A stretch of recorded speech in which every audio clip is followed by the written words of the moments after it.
Temuan Komnas HAM soal batalnya autopsi terhadap korban tragedi Kanjuruhan, tidak ada intimidasi.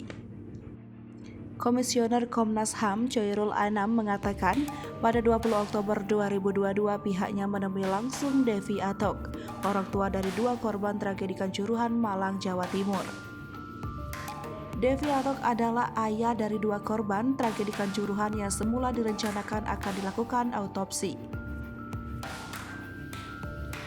Dalam kesempatan itu, Ana mengatakan Komnas HAM mendapat kronologis dinamika yang terjadi atas pembatalan rencana autopsi.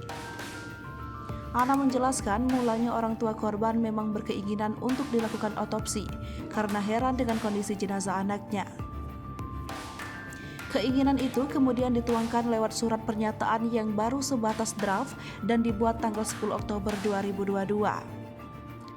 Namun pada tanggal 10 Oktober, sejumlah kepolisian dari Polsek setempat mendatangi rumah Devi Atok dan menyampaikan bahwa akan datang pihak Polres Kapanjen membicarakan perihal rencana autopsi.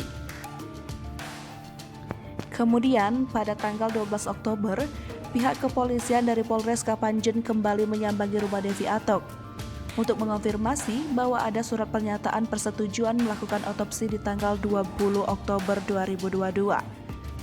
Selanjutnya, pada tanggal 17 Oktober 2022, lagi-lagi pihak kepolisian Polda Jawa Timur dan Polres Kapanjen didampingi perangkat kecamatan dan desa ke rumah Devi Atok, membicarakan rencana autopsi pada 20 Oktober 2022.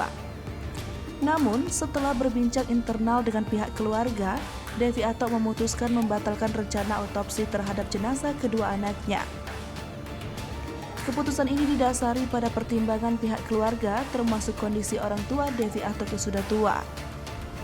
Anam pun menegaskan tak ada intimidasi yang diterima oleh Devi Atok yang melatar belakangi pembatalan rencana autopsi tersebut.